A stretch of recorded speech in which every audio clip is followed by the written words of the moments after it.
Yo quiero llevarles otra vez al último capítulo del libro de Nehemías, concretamente al capítulo 13. Yo no tengo la meta este año de leer otra vez la Biblia entera, porque yo a veces me pego en un capítulo 3 o 4 semanas o meses. Entonces, felicito a los que estáis siguiendo la lectura, pero la lectura que yo hago de la Biblia pues es diferente, ¿no? Porque yo pues el objetivo no solamente es leer, sino que yo tengo que sacar el jugo y comida para después darles a ustedes, ¿no? Entonces yo llevo en Nehemías mucho tiempo, muchísimo tiempo, y bueno, a veces quiero cuando el profeta Ezequiel se da cuenta de que hay un valle inmenso de huesos secos. El Señor le pregunta: ¿tú crees que estos huesos volverán a vivir? ¿Tú crees que hay futuro para estos huesos que no sirven prácticamente para nada, que llevan años tirados en el campo? Y el profeta Ezequiel le abre su corazón al Señor y le dice: pues tú lo sabrás, Señor, yo no sé si esto tiene futuro o esto ya no hay nada que hacer con esto. Entonces el Señor le dice que le hable, que les predique, que les profetice a los huesos, y dice que aquel valle lleno de multitud de millones de huesos secos se comienzan a formar, se comienzan a levantar y a unir uno con otro y se convierte en un ejército tremendo. Dice, pero no había espíritu en ellos, no había espíritu en ellos. Dice, sigue predicando, sígueles predicando la palabra, y dice que al final entró el Espíritu de Dios en ellos y fueron un ejército tremendamente poderoso, ¿no? Y al final del capítulo 37 del libro de Ezequiel vemos que hay como dos restauraciones que este pueblo experimentaría: una restauración nacional, una restauración como pueblo, y una restauración de tipo espiritual. A lo largo de estos últimos 2000 años, el pueblo de Israel siempre ha tenido el deseo de que viniera su Mesías, y ellos siempre han creído que cuando viniera el Mesías todo se iba a solucionar. Pero tienen una visión muy particular de ese Mesías. Ellos lo que quieren es la restauración de la monarquía. Saben que comenzó con el rey Saúl, pero realmente el más importante de todos fue David. Y ellos, incluso sus discípulos, cuando el Señor va a ascender, la pregunta que les inquieta, la pregunta que le hacen al Señor es: ¿tú vas a restaurar el reino en este tiempo o te vas a ir sin derrotar a los romanos, sin establecer la monarquía? Entonces, bueno, ellos tenían siempre esa visión, ¿no? Sin embargo, el Señor nos habla de una restauración espiritual. Fíjense hasta qué punto llegó a un momento de desesperación en el pueblo de Israel, que al ver que no venía el Mesías, perdieron la esperanza, algunos, de que viniera, y entonces crearon lo que se llama el movimiento sionista, y era crear el Estado de Israel con Dios o sin Dios, con Mesías o sin Mesías. Vamos sí o sí a levantar y a tener nuestro propio país, y si viene el Mesías bien, y si no viene, pues también. Entonces el movimiento sionista fue un movimiento realmente socialista, que lo que pretendía era tener un país, un Estado donde poder vivir tranquilos, seguros, pero si Dios nos ayuda bien, y si Dios no nos ayuda, pues exactamente igual, lo vamos a levantar exactamente igual. Entonces comenzaron a vivir en comunidades, los famosos kibbutz, y levantaron un país a través de un gran esfuerzo humano, lógicamente, pero sin la necesidad de depender de Dios. De ahí que haya un movimiento que cada vez está cogiendo más fuerza en Israel, que dice que este Estado no es el Estado real, sino que este Estado incluso tiene que ser destruido, arrasado, para que verdaderamente el verdadero Estado de Israel, con su Mesías a la cabeza, lo restaure, ¿no? Sí, una auténtica barbaridad. Está claro de que a veces el Señor se sirve de políticos, incluso paganos. No necesariamente los políticos que en un momento determinado pueden ayudar o financiar la obra del Señor tienen que ser buenos creyentes. Si no, miren el ejemplo, por ejemplo, del faraón. Ha habido momentos en los que el faraón fue una ayuda increíble al pueblo de Israel, aunque era muy pequeñito, pero gracias a que el faraón abrió la mano, pudieron bajar a Egipto y afincarse allí 70 personas que después se convirtieron en un pueblo enorme. Y el faraón no era un faraón creyente, adorador del Señor. Fíjense ustedes, por ejemplo, en reyes como incluso el mismo Nabucodonosor, que levantó y puso en un lugar de preponderancia y de valor al mismísimo Daniel, o incluso a José en Egipto, el faraón, ¿no? O vean, por ejemplo, como a veces hay reyes que financian la obra de Dios. Por ejemplo, los persas, que serían los iraníes hoy en día, financiaron la restauración del templo y de las murallas y de la ciudad de Jerusalén. Luego, a veces el Señor puede utilizar inconversos para abrirnos puertas, y también incluso hasta para apoyar y para bendecir la obra de Dios. Claro, por el contrario, también tengo que decir que un político inconverso en las manos del diablo puede hacer un daño terrible, terrible al pueblo de Dios. Lo último terrible que hemos oído, no sé si saben, es que, por ejemplo, en Bolivia, que no es un país musulmán, ni es un país de los talibanes, ni mucho menos, está a punto de aprobarse una ley que entre 7 y 12 años le pueden caer de cárcel al que predique el Evangelio. Sí, esto está haciendo una sacudida espectacular. Bueno, pueden por ahí meterse por Facebook y por Internet y por YouTube y van a ver a centenares, a miles de creyentes de rodillas en las calles de La Paz, de Santa Cruz de la Sierra y distintas ciudades, porque Evo Morales está a punto de aprobar una ley a nivel nacional que prohíbe que se predique el Evangelio y te pueden caer mínimo 7 años, de 7 a 12 años de cárcel, ¿no? Entonces, por una parte vemos que un político en las manos de Dios puede ser tremendamente utilizado, aunque no sea creyente, y también puede ser tremendamente utilizado tanto por el Señor como por parte del enemigo. Nehemías tuvo la bendición de que Dios lo puso en gracia delante del rey al cual él servía como copero. El rey no era creyente, pero, repito, Dios lo puso en gracia. Y él decide volver a Jerusalén y restaurar un país que está totalmente destruido, está arrasado. Y ya llevan así 70 años. Quiero que sepan que muchas personas habían nacido en el cautiverio, no sabían nada de Jerusalén, no tenían ni la más remota idea. Incluso vimos el domingo que muchas personas ya ni hablaban el idioma. Históricamente está demostrado que los meses del año después del cautiverio cambiaron de nombre. Incluso, por ejemplo, hay algunos meses del calendario hebreo que tienen nombre de divinidades paganas, por ejemplo, Tamuz. Tamuz era una divinidad pagana de Babilonia, que no tiene absolutamente nada que ver con los nombres originales que recibe la Biblia. De ahí viene el idioma, el arameo, que se arraigó tanto en el pueblo de Israel que el mismo Señor Jesucristo con sus discípulos hablaba arameo, ¿vale? Entonces, en el capítulo 13 del libro de Nehemías hay muchas reformas, hay muchos cambios que se tienen que llevar a cabo para que el país comience a levantar cabeza y a ser bendecido. Pero los últimos versículos, leía en estos días algo muy interesante y quiero que meditemos en esos versículos en esta noche. Estoy en Nehemías capítulo 13, del versículo 29, por ejemplo, en adelante. Dice: acuérdate de ellos, Dios mío, contra los que contaminan el sacerdocio y el pacto del sacerdocio y de los levitas. Sí, el sacerdocio, lo que eran las personas que tenían que ministrar en el templo, en las cosas sagradas del Señor, lo habían contaminado. Sí, estaban ministrando, pero de una forma incorrecta. Entonces, ¿qué es lo que hace Nehemías en el versículo 30? Aquí esta versión dice: los limpié. Otras versiones, mejor traducidas, dicen: los purifiqué. Ahora vamos a ver cómo se purificaba un sacerdote. ¿Qué es lo que tenía que hacer para que pudiera considerarse limpio, apto para poder ministrar en el templo? Dice que los purificó de todo extranjero. Número 2, puso a los sacerdotes y levitas por sus grupos. Número 3, a cada uno en su servicio. Para mí hay 3 frases que yo tengo subrayadas en mi Biblia que son muy importantes. Primero, los tuvo que purificar o limpiar, como dice aquí. En segundo lugar, vuelve a poner en práctica aquello de los grupos. Ahora hablaremos eso, qué son eso de los grupos. Y en tercer lugar dice que puso a cada uno en su servicio, es decir, en su lugar. Y además menciona en el versículo 31 no solamente personas, sino que dice: y para la ofrenda de la leña en los tiempos señalados y para las primicias. Al final termina el libro: acuérdate de mí, Dios mío, para bien, ¿vale? Entonces, ¿cómo se purificaba? ¿Qué tenía que hacer un sacerdote para ministrar en el templo? Claro, algunos dicen, bueno, como nosotros hoy en día los creyentes no estamos bajo las leyes del Antiguo Testamento, podemos venir a la iglesia o a la presencia del Señor, vamos a decir que es lo mismo, de cualquier manera.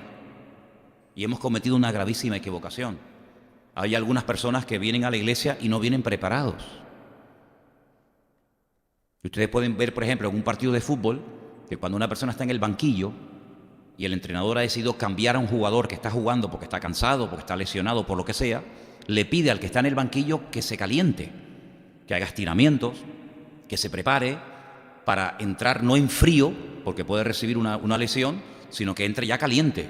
De hecho, los que están jugando en el terreno de juego han tenido que estar un montón de tiempo calentándose, pues van al vestuario, y después vuelven otra vez a salir y empieza el partido. Entonces aquí tenemos un ejemplo de cómo en lo físico, cuando una persona hace un gesto brusco o, en fin, un estiramiento, lo que sea, sin haberse calentado previamente, te puedes lesionar, y te puedes lesionar muy gravemente, muy gravemente. Espiritualmente hablando, yo no entiendo cómo hay personas que vienen a la iglesia y previamente a que comience un culto, vienen sin calentarse, sin prepararse. ¿Habrá algo que uno pueda hacer para no entrar a la iglesia de cualquier manera? Hombre, pues claro que lo hay, por supuesto que lo hay. Vamos a ver, por ejemplo, qué hacían los sacerdotes en aquel tiempo para decir, bueno, este hombre está apto, o perdona, tú no estás apto para subir y ministrar en el templo. ¿Dónde relata la Biblia los pasos previos que tenía que dar un sacerdote para poder subir a la casa del Señor y ministrar a otros? Lo encontré en el libro de Números, el capítulo 8. Dentro de poquito ustedes van a estar leyendo el libro de Números, porque están leyendo la Biblia así, libro tras libro. Así que vamos a ir al libro de Números, aunque repito, ustedes lo leerán dentro de poquito. En el capítulo 8, el verso 5, ese pasaje, esa porción, se titula Consagración de los levitas. Ahora, de las 12 tribus que había en Israel, había una, que eran los levitas, que no se dedicaban ni a la agricultura, ni a la ganadería, ni a negocios, sino única y exclusivamente a servir a Dios. La pregunta es obvia. ¿Esta gente entonces cómo se mantenía?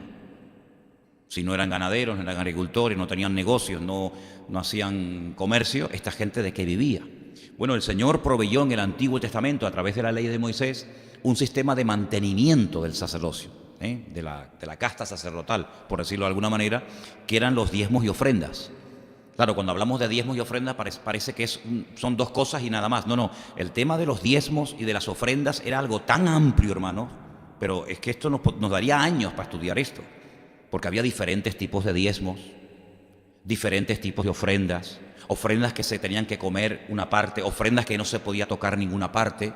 Y claro, cuando los hijos de Israel, el pueblo de Dios, estaba en orden, pues automáticamente, por sentido común, los levitas y sacerdotes estaban mantenidos, porque el pueblo diezmaba, llevaba donde vivían esta gente los diezmos y ofrendas. Unos llevarían granos, otros llevarían semillas, otros llevarían fruta, otros llevarían animales, otros llevaban el dinero por lo lejos que vivían. Por lo tanto, con los diezmos y las ofrendas, las aportaciones voluntarias o incluso impuestas que había en algunas ocasiones del Señor a las 11 tribus de Israel, esta tribu de los levitas vivían perfectamente. Claro, por otra parte tengo que decir que cuando el pueblo de Israel dejaba su comunión con el Señor, se apartaba de los caminos del Señor, dejaba de guardar los mandamientos de Dios, los que primero sufrían necesidades económicas, lógicamente, ¿quiénes eran? Pues los que vivían y dependían de las ofrendas y diezmos del pueblo, ¿vale? Entonces todo esto estaba muy bien diseñado, estaba todo muy bien preparado. Repito que el tema del diezmo no era solamente apartar el 10% y traerlo a la casa de Dios, no, eso es lo que la mayoría de los creyentes entienden, pero no lo saques de ahí porque no saben nada más. Pero bueno, y cómo se ofrendaba, cómo se diezmaba, mejor dicho, por ejemplo, cuando una persona había plantado árboles frutales. ¿Cuáles eran los frutos que tenía que dar? Por eso había costumbres muy bonitas, que era, por ejemplo, amarrar lazos, la mayoría eran de color rojo, en los primeros frutos, porque claro, el árbol cuando madura, no madura de golpe, sino que hay peras o manzanas que según la posición y según el sol y el agua que hayan recibido, pues maduran unas antes y otras después. Eso es buenísimo, porque imagínate que los árboles maduraran, ¡pum!, todas de golpe, pues tendríamos un problema, ¿no? Entonces había todo un sistema para saber cuáles eran los que se tenían que diezmar, cuáles no se tenían que diezmar, durante cuánto tiempo, etcétera, etcétera, ¿vale? Ahora, en el capítulo 8, a partir del versículo 5, dice esta gente que iba a ministrar qué es lo que tenían que hacer, repito, para ser aptos para el servicio de Dios. Vamos a leerlo. El Señor le habló a Moisés y le dijo: toma a los levitas de entre los hijos de Israel y haz expiación por ellos. Esto es lo que hace Nehemías. Cuando los purifica, cuando los limpia, hace lo que dice la Biblia, expiación. ¿En qué consistía ese acto de la expiación? Vamos a leerlo. Versículo 7. Así harás para expiación por ellos. Toma nota. Rocía sobre ellos el agua de la expiación y haz pasar la navaja sobre todo su cuerpo y lavarán sus vestidos y serán purificados. Sí, hay todo un ritual, hay toda una ceremonia, ¿vale? No es que, bueno, yo soy sacerdote y dentro de media hora voy y ministro. No, no, espérate, a lo mejor tú no estás preparado. ¿Qué ocurría en el caso de que un sacerdote entrara impurificado a la presencia de Dios? Pues probablemente se moría, caía muerto. Y si era un sacerdote, ni te cuento. Tenía que entrar hasta amarrado a la presencia del Señor, porque podía caer muerto directamente en la presencia de Dios, porque entraba en pecado, estaba mal. Entonces dice el versículo 8, luego, después de haberse rapado todos los pelos y de haberse echado ese agua, etcétera, etcétera, de ahí viene la famosa agua bendita y todo esto, tomarán un novillo con su ofrenda de flor de harina amasada con aceite y tomarás otro novillo para expiación. Sí, aquí vemos que no era tocar un botón y ya está, sino que, oye, aquí hay todos unos pasos previos antes de ir a la presencia del Señor y ministrar. ¿Qué se hacía con estos novillos? ¿Qué se hacía con estos animales? Aquí lo dice, versículo 9. Harás que los levitas se acerquen delante del tabernáculo de reunión y reunirás a toda la congregación de los hijos de Israel. Estos son los testigos, los que van a ver si esto se está haciendo bien o se está haciendo incorrectamente. Cuando hayas acercado a los levitas delante del Señor, pondrán los hijos de Israel sus manos sobre los levitas. Ay, mira qué interesante. El pueblo imponiendo las manos, respaldando, apoyando a los que van a ministrar en la casa de Dios. Ofrecerá Aarón los levitas delante del Señor en ofrenda de los hijos de Israel y servirán en el ministerio al Señor. Versículo 12. Los levitas pondrán sus manos sobre las cabezas de los novillos y ofrecerás el uno por expiación y el otro por holocausto al Señor para hacer expiación por los levitas. Es decir, aquí están los animales, uno se va a consumir completamente, otro se va a poder comer parte de él. El pueblo impone las manos en señal de apoyo, de que están avalando, respaldando a los que van a ministrar, y a su vez los que van a ministrar tienen que imponer sus manos sobre los animales. ¿Por qué? Porque era como una especie de transmisión. Sí, el que estaba en pecado le transmitía de una forma simbólica sus pecados al animal. El animal inocente lo degollaba, moría como en sustitución de los pecados de la persona que iba a ministrar. ¿Se dan cuenta? Porque sin derramamiento de sangre, dice la palabra, no hay remisión posible de pecado. Es imposible. Sigo leyendo en el versículo 13, ¿verdad? Sí. Y presentarás a los levitas delante de Aarón y delante de sus hijos y los ofrecerás en ofrenda al Señor. Empezamos hoy el culto cantando que yo me presento delante del Señor como una ofrenda, tal como soy, acéptame como una ofrenda de amor, como un sacrificio. Hoy en día no venimos a la presencia del Señor con animales, esa época ya se acabó, y aunque se quisiera hacer no se puede, porque los animales solamente se podían ofrecer en el tabernáculo o en el templo, y como no existe ni una cosa ni otra, Pablo dice en Romanos capítulo 12, ahora ustedes preséntense delante de Dios como sacrificio vivo, santo y agradable a Dios, que es vuestro culto racional, ¿vale? Y dice, después de esto, versículo 14, así apartarás a los levitas de entre los hijos de Israel y serán míos los levitas. Después de esto vendrán los levitas a ministrar en el tabernáculo de reunión, serán purificados y los ofrecerás en ofrenda. A ellos se iban a ofrecer como ofrenda. Ellos mismos, sus propias vidas son como una ofrenda delante de la presencia del Señor. Porque enteramente me son dedicados a mí los levitas entre los hijos de Israel. En lugar de todo primer nacido, los he tomado para mí en lugar de los primogénitos de todos los hijos de Israel. Es decir, ustedes saben que había una ley que el primero que nacía, de los hijos o de los animales, tenía que ser apartado para el servicio al Señor. Santo será todo aquel que abre matriz, dice la Biblia. Es decir, se apartaba esa persona. Si tú eras una familia, por ejemplo, de la tribu de Neftalí, o de la tribu de Manasés, o de cualquier otra tribu, tu hijo no podía servir al Señor. Pero como había nacido el primero, tenía que ser dedicado al Señor. Entonces se hacía un sacrificio y ese animal sustituía a la vida de ese muchacho, de esa persona que tenía que, en teoría, servir al Señor. Pero como no era levita, no podía hacerlo, ¿te das cuenta? Pero los levitas sí, todos los levitas, fuera primogénito o no, todos sí o sí tenían que servir única y exclusivamente al Señor. Y fíjate cómo el Señor los quería para sí, que dice la palabra que cuando entraron en la tierra prometida y Josué reparte en suertes toda la tierra prometida, a los levitas el Señor le dijo: a ellos no le des tierra, no les des tierra, porque si tienen tierra, capaz que se animan o tienen la tentación de dedicarse a la agricultura, a la ganadería o de cuidar de las flores o del campo. Por lo tanto, a ellos no le des tierra. A ellos le dieron algunos trocitos de algunas ciudades, Ellos vivían repartidos por el país en diferentes ciudades, ¿vale? Pero tierra, propietarios de tierra, no tenían, es decir, no tenían propiedad ninguna.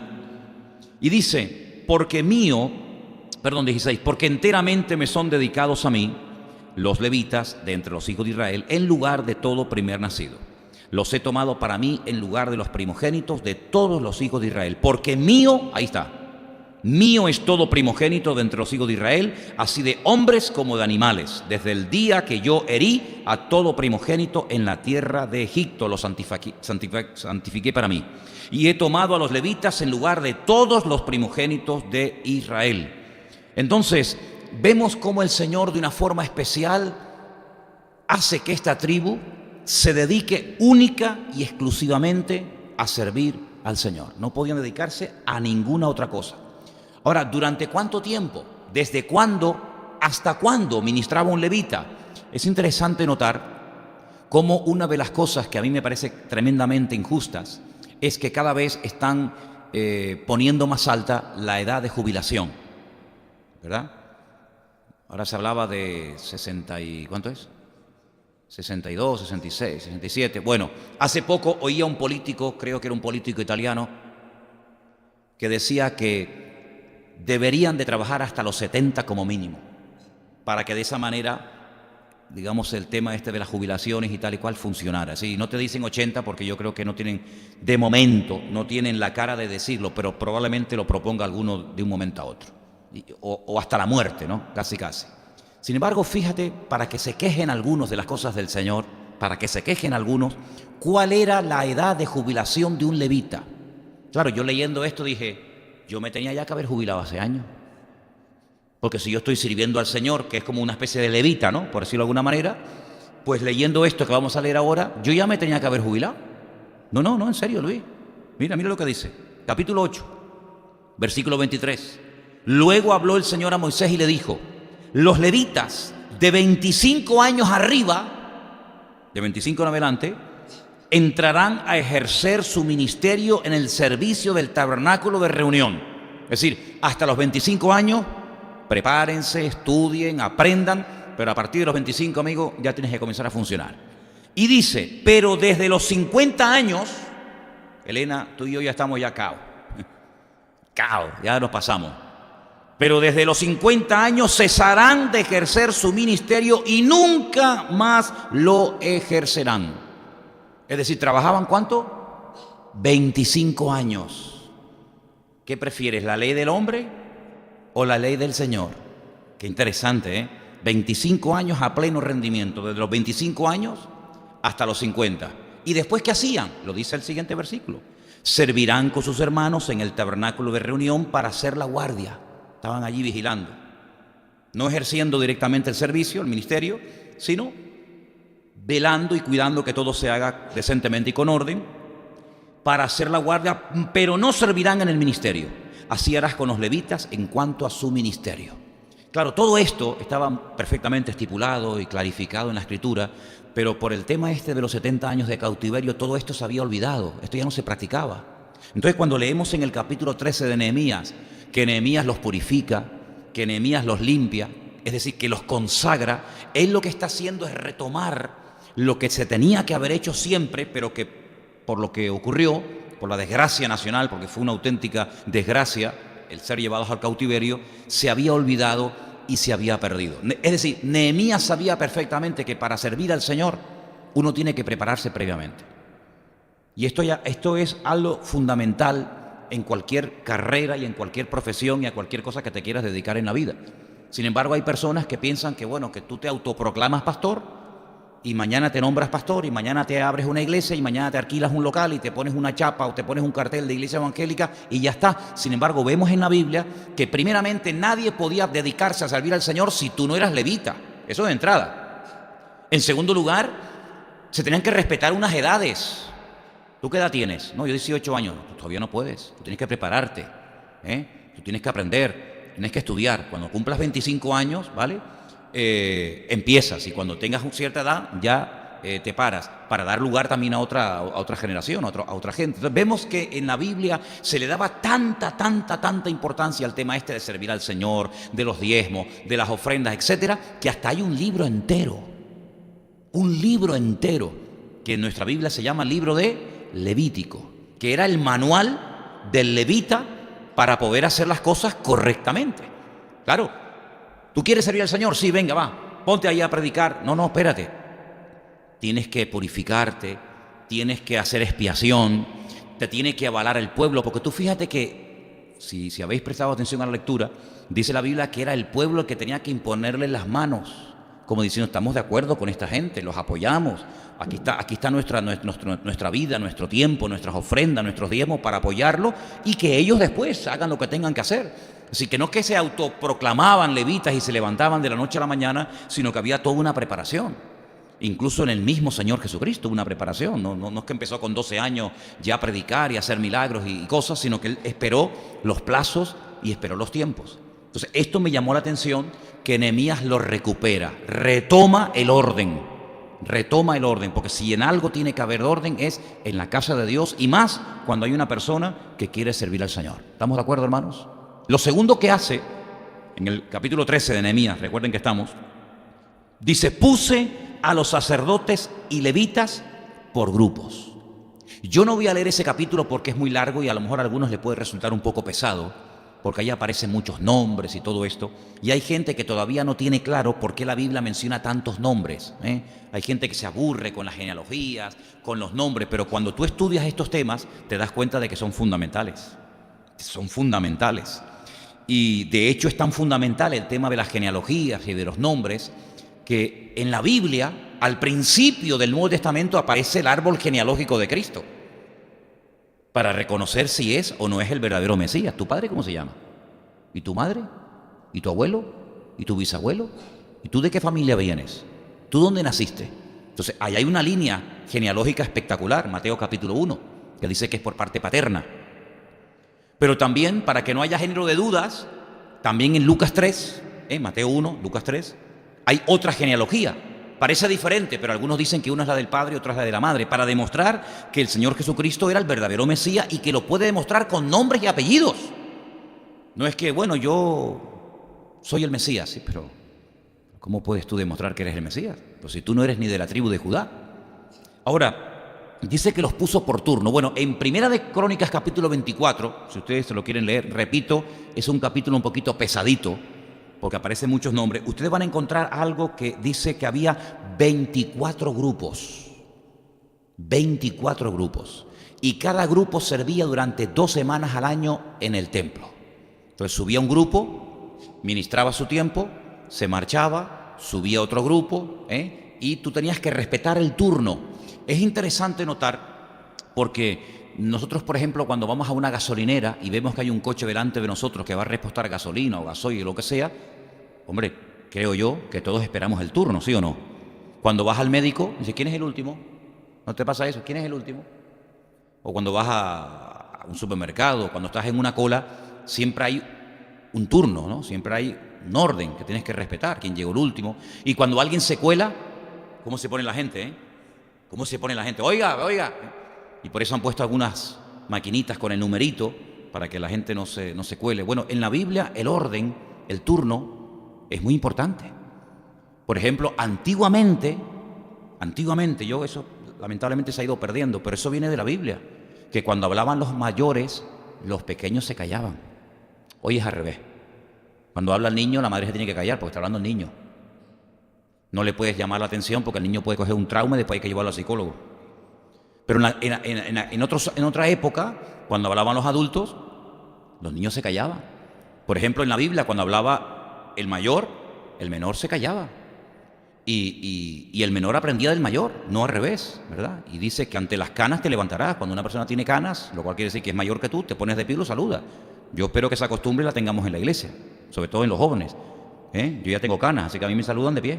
No, eso es lo que dice la Biblia, porque yo lo hago. Cuando una persona es mayor que yo siempre me pongo de pie y lo saludo. Es que es así. Eso, vamos, en el colegio se aprendía, en el ejército, etcétera, etcétera. Entonces en la Biblia vemos que había turnos, había un orden. Y no se saltaban los órdenes. Y Pablo, que conoce perfectamente todo esto, porque era un rabino extraordinario, él dice, cuando en la iglesia esté hablando uno y el otro crea que ha recibido algo, cállese y espera que termine el primero. Y cuando termine el primero, ¿tú tienes algo que decir? Sí, bueno, ahora te toca a ti, pero no estén hablando los dos al mismo tiempo. Incluso pone orden y dice, bueno, hay alguna hermana que tenga alguna pregunta, pero ahora no es el momento de preguntar. Cuando vaya a casa, pregunte a su marido.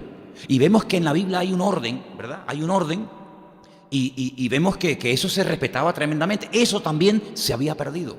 Entonces, si os dais cuenta, en el cautiverio, en Babilonia, se perdió el tema del apoyo a los sacerdotes y levitas, se perdió el tema de la purificación, el ritual de la limpieza de los sacerdotes, se perdió el tema de los turnos. Entonces, ¿qué es lo que está haciendo Nehemías? Nehemías es un restaurador, un restaurador.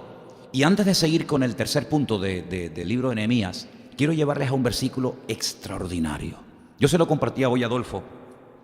Nos hablábamos y le decía, Adolfo, hay un versículo extraordinario que a veces los cristianos se olvidan y está en el libro de los Hechos. Quiero que vengan conmigo al capítulo 3 del libro de los Hechos, a partir del versículo del 19 al 21, porque allá hay una predicación extraordinaria de Pedro y él dice unas palabras muy buenas.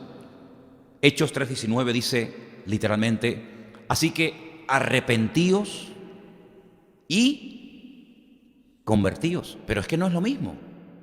¿No es lo mismo arrepentirse que convertirse? No. Hay gente que se arrepiente de algo que ha hecho, pero no se convierte. Se arrepintió, como Saúl a veces se arrepentía de haber perseguido a David, de haberlo tratado mal, pero Saúl no se convertía. Entonces hay gente que se arrepiente de haber engañado a la mujer, de haberle pegado a no sé quién, de haber robado no sé cuánto, de haber tal, pero no hay una conversión. Entonces, asegúrate bien de que esta persona que está arrepentida y está convertida. Porque si está arrepentido solamente y no está convertido, va a volver otra vez a las andadas. Pero cuando uno es convertido, tiene un temor de Dios y llega a aborrecer el pecado que antes le atrapaba y le dominaba. El que solamente está arrepentido y que ha sufrido las consecuencias de su pecado, de su desorden, hombre, pues lo ha dejado, pero no en el fondo porque esté convertido, sino porque sabe que como siga por esa línea va a terminar muy mal físicamente y va a perder su vida, su familia o lo que sea. Entonces Pedro apela, llama al pueblo a que se arrepientan. ¿Están arrepentidos? ¿Reconocen lo que han hecho? ¿Que han matado al Mesías? ¿Que han obrado injustamente? Sí. Ok. ¿Seguro? Sí. Ahora conviértanse. ¿Cómo se demostraba que una persona se convertía? Bueno, la Biblia dice, por sus frutos los conoceréis. Está más claro que el agua. Pero había un acto público que era el bautismo. ¿Vale?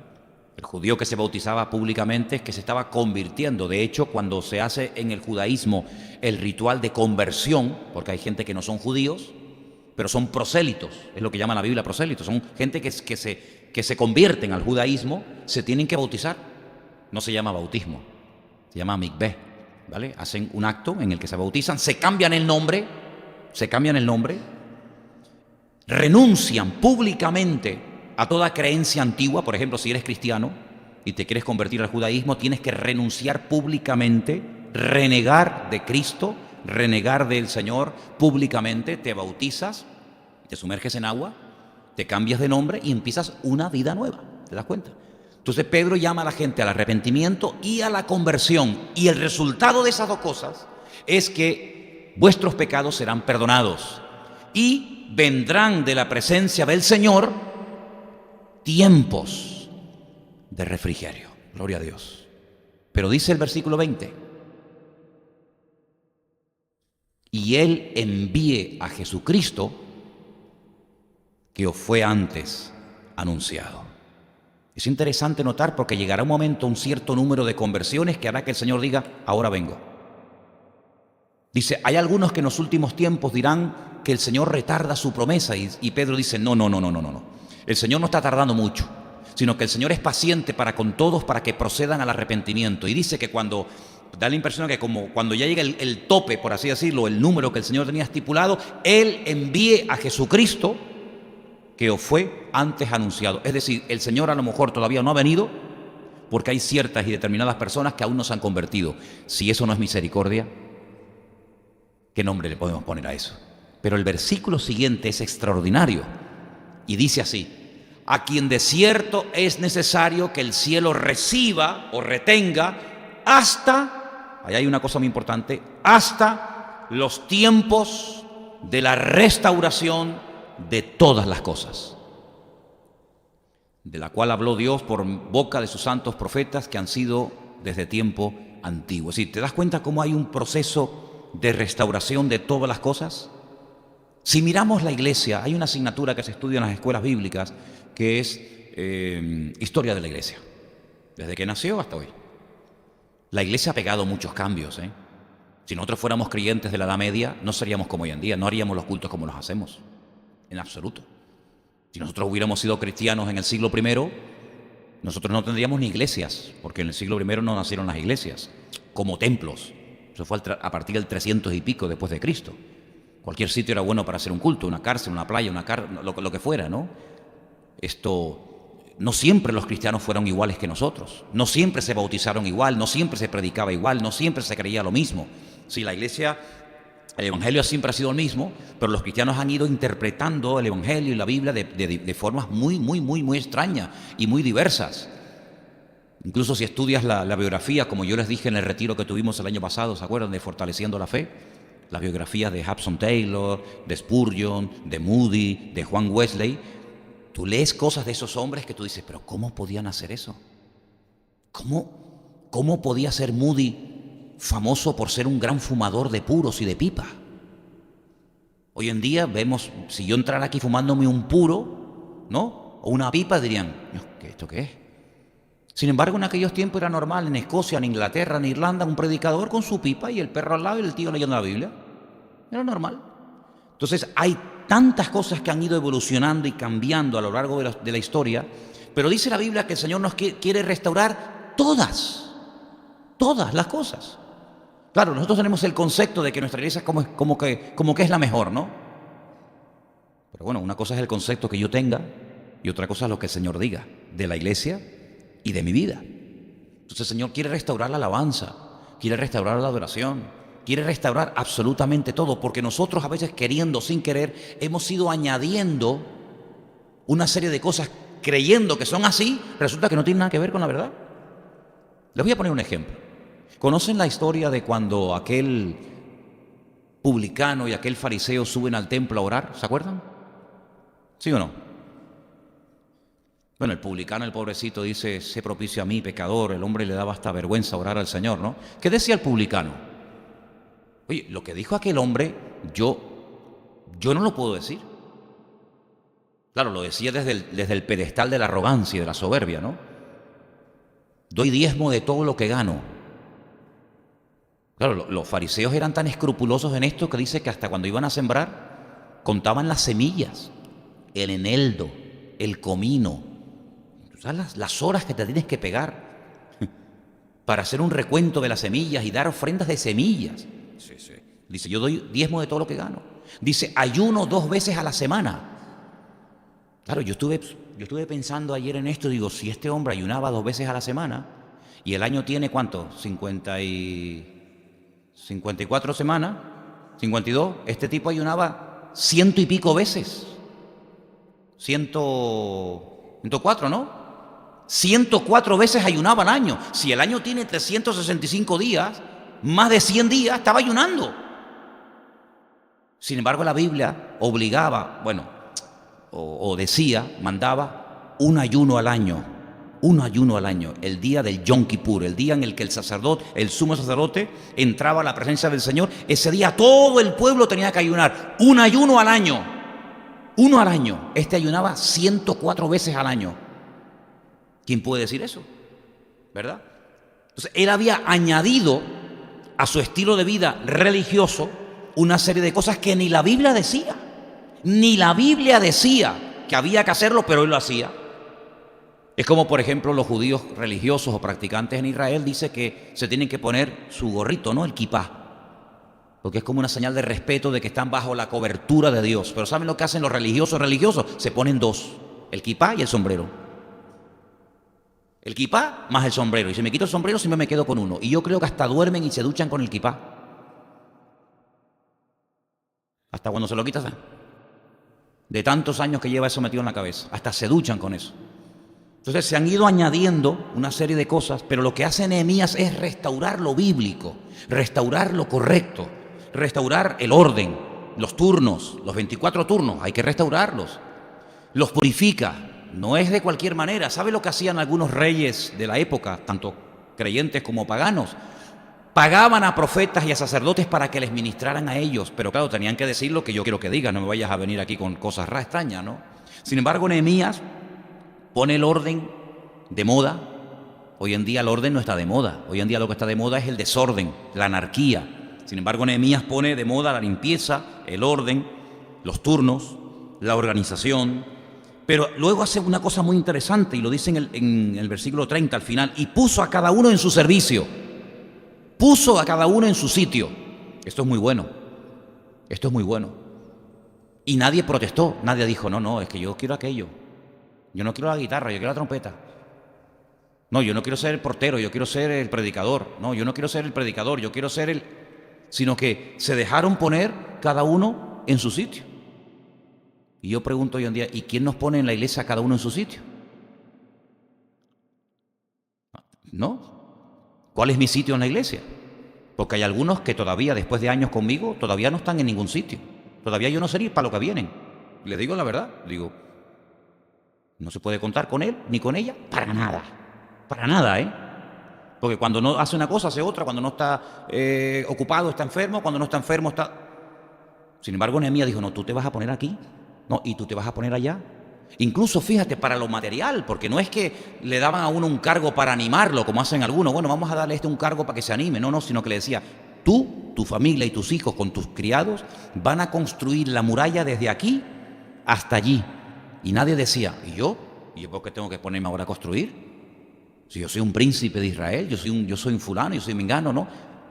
Porque todos dependían unos de otros. Sin embargo, hay iglesias hoy en día donde hay gente que viene, come, son ministrados, oyen la palabra, vienen al culto, pero no se puede contar con ellos para nada, ni chico ni grande, para nada. Incluso algunos dicen, no, pero yo eso no, yo para eso no, y yo para aquello tampoco. Dios, pues te llevarías muy mal con Nehemías, ¿eh? Con Nehemías nos llevaríamos algunos muy mal. Porque tú imagínate que Nehemías te dijera, tú vas a coger estos escombros y los vas a coger de aquí y los vas a tirar allá. Y le vas a traer los sacos de cemento para que construya tu padre o tu tío, tu sobrino. Yo creo que con Nehemías, claro, por eso Nehemías tenía tantos enemigos. Por eso Nehemías tenía tantos enemigos, porque a nadie le gusta que le digan nada. Yo ya soy muy mayor, yo ya soy muy grande, a mí nadie me tiene que decir nada. Sin embargo, Nehemías puso a cada uno en su sitio, porque todos tenían un sitio que ocupar. ¿Cuántos dicen amén? Como tú tienes un sitio que ocupar aquí, pero si no lo ocupas, pues alguien tendrá que hacer lo suyo más lo tuyo. ¿Y cuántas veces ocurre eso, hermanos? Sinceramente. ¿Podemos hablar con transparencia y sinceridad hoy, sí o no? ¿Cuántos en una iglesia verdaderamente están para todo? Muy pocos, en comparación con la inmensa masa, con la inmensa mayoría. Cuando se hace cualquier actividad, cualquier obra, cualquier cosa, siempre son los mismos. Fulano, mengano, sutano, tal. Yo sé que este y el otro y la otra, no van a venir ni a traerte un vaso de agua. Esa es la cruda realidad, pero no solamente en esta iglesia, sino en todas las iglesias. Son más los que miran que los que verdaderamente se remangan las mangas a trabajar. Gracias a Dios que nosotros no tenemos este problema que les voy a comentar ahora. En algún momento puede ser que sí. Pero en algunas ocasiones, incluso hasta los que no colaboraron y los que no hicieron nada, vienen y cuestionan a los que colaboraron y hicieron algo. ¿Qué te parece? Ay, pues yo no sé cómo pintaron esa pared, ese color. Ese es horrible. ¿Y por qué no viniste tú y la pintaste? Porque ni vienes y encima cuestionas al que la pintó. Yo no sé quién escogió este color de moqueta que parece diarrea de niño pequeño. Perdón, es que yo cuando fui a comprarla, nadie vino conmigo y la tuve que elegir yo. Y si no te gusta, pues mira, hubieras venido conmigo. Yo no sé cómo se... Entonces, en el tiempo de Nehemías había gente que cuestionaba, pero pocos. Los que cuestionaban eran los de afuera, no los de adentro. Mira, que nos cuestione el mundo por lo que hacemos, lo entiendo. Pero que los cristianos cuestionen lo que hacen otros hermanos en Cristo, no lo entenderé nunca. Pero aquí dice que los limpió o los purificó, restableció el orden, los turnos, y puso a cada uno en su sitio, es decir, cada uno en su servicio. Ahora, yo hago una pregunta. Ya tenemos a los sacerdotes y a los levitas purificados, ya están limpios, aptos, ya no están inmundos, impuros, perfecto. Ya sabes que tú tienes que ministrar lunes, miércoles y viernes, y tú martes, jueves y domingo, vale, ya cada uno sabe su sitio, ya estás limpio, bien. El día, ya ahora sabes que tienes que estar aquí, no allí, tú no te muevas de aquí, y usted que se quieta allí, ok, ya todo lo que es personas, está en su sitio, sí, pero vamos a ver, pero es que aparte de personas, aparte de que cada uno tiene que ocupar su sitio y su día y su turno y estar purificado, para ministrar hace falta cosas, y aquí lo dice, también tuvo que restaurar eso. Versículo 31, lo vuelvo a leer. Y para la ofrenda de la leña en los tiempos señalados y para las primicias, es decir, no solamente había gente, obreros, sino que había obra. Y aquí es donde muchas veces se produce un divorcio. O hay mucha obra y pocos obreros, o hay obreros y no hay obra. Pero sin embargo el Señor nos da una clave en su ministerio. El Señor dijo, orad para que el Señor mande obreros, porque la mies es mucha y los obreros pocos. Bueno, pues si Él lo dijo, Él tenía razón. ¿Cómo sabe el Señor que hay mucho que hacer? Y muchas veces se tarda en hacer lo mucho que hay que hacer, porque hay pocos obreros. Y si el Señor ya hace 2000 años dijo, la mies es mucha, es enorme, pero los obreros son pocos, si el Señor estuviera esta noche aquí en este púlpito predicando, Él diría exactamente lo mismo o más. La mies sigue siendo mucha. ¿Por qué? Porque la población que había en la época de Jesús no tiene nada que ver con la población que hay en la actualidad. Si en su época había 100 millones de habitantes en el mundo, hoy en día hay 7.000 millones. Si en la época del Señor Jesucristo había pocos idiomas y había mucho trabajo para traducir la Escritura a esos pocos idiomas, imagínate hoy en día que hay más de 3.500 idiomas en el mundo. Por lo tanto, la obra se ha cuadruplicado, pero la proporción de los obreros sigue siendo poca. No podemos decir hay abundancia de obreros. No. Hay abundancia de obra, pero escasez de obreros. Entonces, claro, Nehemías se dio cuenta de que la restauración espiritual del país no se iba a producir hasta que lo natural fuera solucionado, restaurado y fuera puesto en su sitio. Ahora, nosotros, cuando yo estaba pensando y en esto decía, ¿nosotros creemos que tenemos que ser restaurados? ¿Sí o no? Ok. Restaurado no es ser reparado. Una cosa es reparar una cosa y otra cosa es restaurar. Parece lo mismo, pero no tiene nada que ver. Si no, métete en el diccionario para que veas que hay una diferencia entre reparar algo y restaurar algo. Los restauradores son personas que han estudiado y se han preparado, porque restaurar una obra de arte lleva años. De hecho, cuando estuve el año pasado en Bruselas, todo el Palacio de Justicia de Bruselas tiene unos andamios gigantescos porque llevan años, es un edificio espectacular, llevan años tratando no de repararlo, sino de restaurarlo. Y restaurar consiste en volver a su posición original. ¿Sabes? No es que, bueno, está la pared un poco mal y bueno, échale ahí un poco de cemento, un poquito de pintura, ya lo reparamos, ya está. No, pues esto es una chapuza.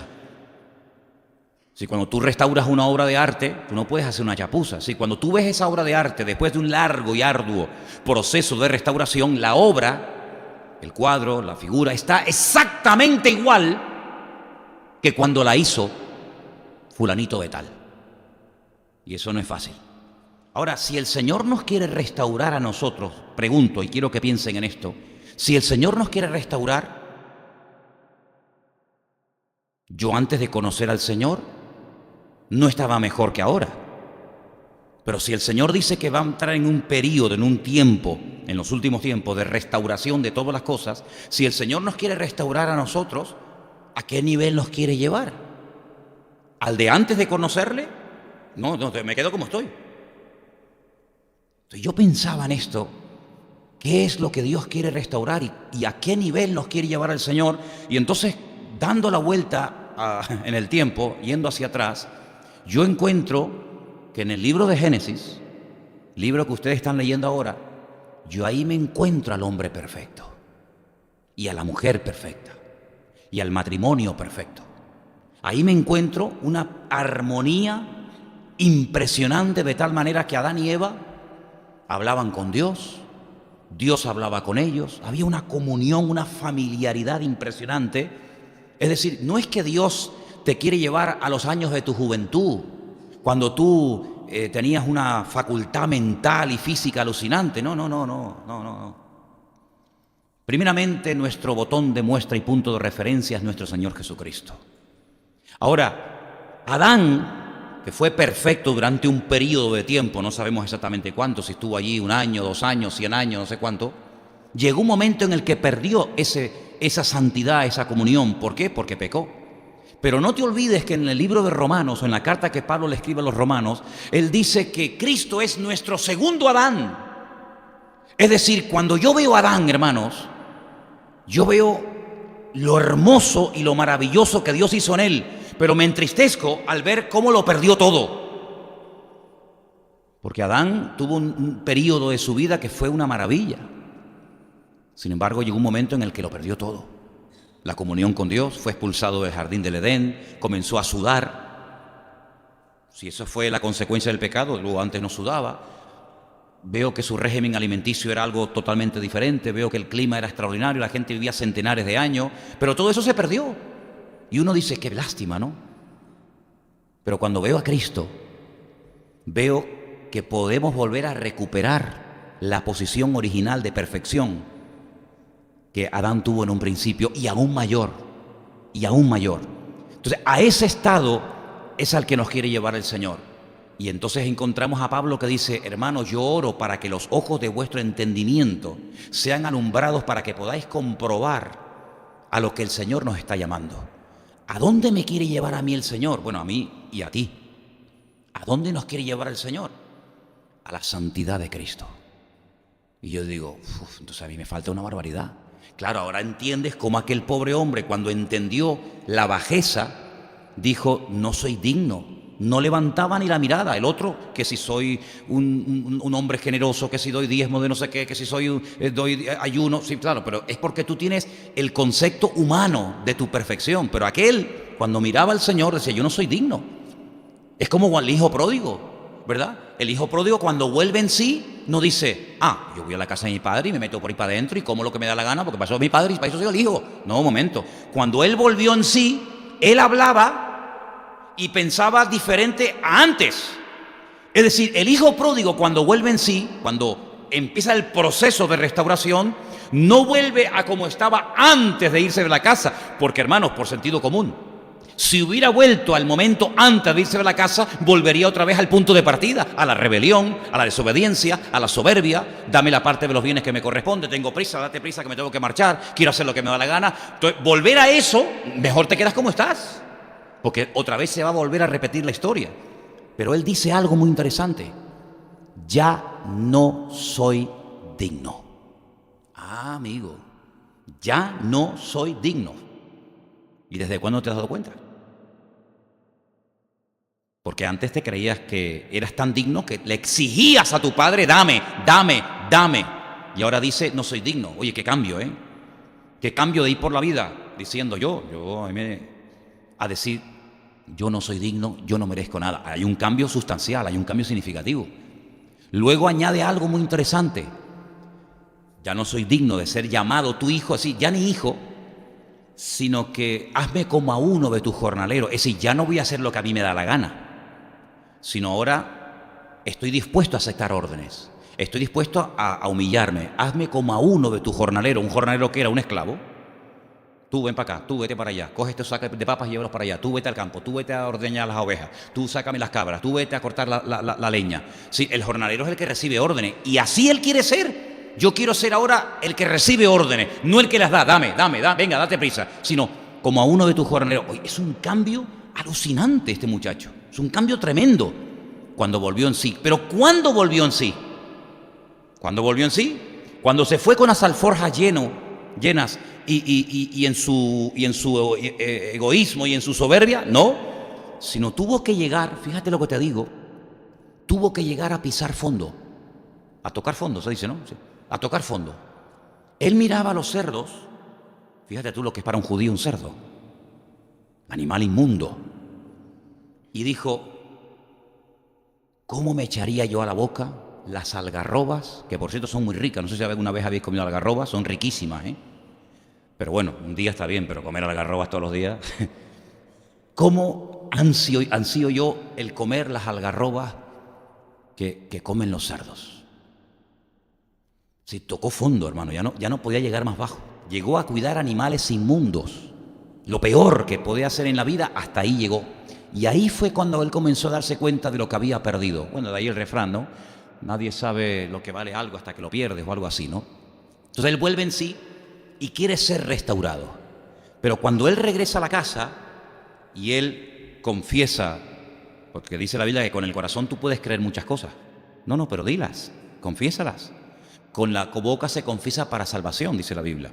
Cuando él comenzó a decir todo aquello de no soy digno, hazme como a uno de tus jornaleros, etcétera, etcétera, es cuando el padre comienza a tomar medidas y dice, no, ahora vamos a hacer esto y vamos a hacer aquello. Y ahora es el padre el que dice lo que hay que hacer, no tú al padre, sino el padre al hijo. Porque eso es lo que dice la Biblia, que los hijos tienen que obedecer a los padres y no los padres obedecer a los hijos, como pasa hoy en día en la psicología moderna, ¿no? Para que el niño no se traumatice. Entonces vemos que en el libro de Nehemías esta restauración de puertas, de murallas, de la vida sacerdotal, es exactamente lo mismo que el Señor quiere hacer en la vida de todos y cada uno de nosotros. Claro, hay personas que han venido con su parte económica, por decirlo de alguna manera, totalmente destrozadas, son un desastre, un desastre. Lo mismo da que ganes 500 euros, que 1000, que 20.000, que 1.000.000. Nunca, jamás será un buen administrador porque tiene ese área como una brecha que por ahí se le va toda la bendición. Hay otra gente que no, que el tema económico lo tienen controladito, son organizados, saben sus gastos, sus entradas, debe, el haber, todo ese rollo, pero luego para la familia son un desastre. Nunca tiene tiempo para la mujer o para el marido, nunca tiene tiempo para los hijos, siempre está liado y venga a trabajar y venga no sé qué y venga no sé qué. Entonces tiene que ser restaurado en el área familiar. Hay otra gente que tiene un problema alucinante con el área sexual. Es una persona que es un desequilibrado, no sabe, no tiene un control, no sabe si no, hasta dónde llego, hasta dónde no llego, si puedo, si no puedo. Es un desequilibrio total y absoluto. Hay personas que tienen un desequilibrio con sus emociones, personas muy emocionales que tan pronto se animan como tan pronto se vienen abajo. Entonces es una persona inestable emocionalmente, hoy si te quiero, mañana te odio, ahora creo, mañana no creo, ahora sí, ahora no. Hay un desequilibrio tremendo. Entonces cuando vamos a la Biblia encontramos que el apóstol Pablo en sus cartas es como un Nehemías. Escuchen, es como un Nehemías. Nehemías que restauraba una ciudad, un país, unas murallas. ¿Qué hace Pablo? Es un restaurador de vidas. Te habla de la mente, ¿sí o no?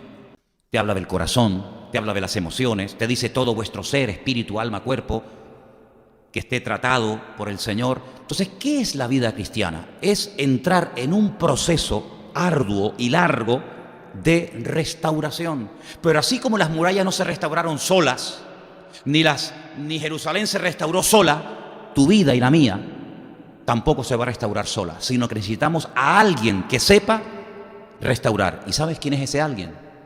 El Rey de Reyes y el Señor de los Señores, que nos ha dejado su mensaje por escrito para que tú sepas en todo momento lo que estás haciendo mal. ¿Se acuerdan cuando yo les conté que el año pasado fui en barco a la península y conocí a estos dos chicos que me hablaban de un señor gallego que había ido de joven a los Estados Unidos a trabajar? ¿Ustedes se acuerdan de aquella anécdota que les conté? De cómo era un hombre trabajador, luchador, emprendedor, que incluso llegó a pedirle al hombre que le contrataba el doble de sueldo porque él decía que él trabajaba el doble de los demás y se lo llegó a pagar. Y cuando tenía una buena cantidad de dinero, se fue y montó su empresa y se arruinó y volvió Y le volvió a pedir trabajo a este hombre y el hombre se lo dio.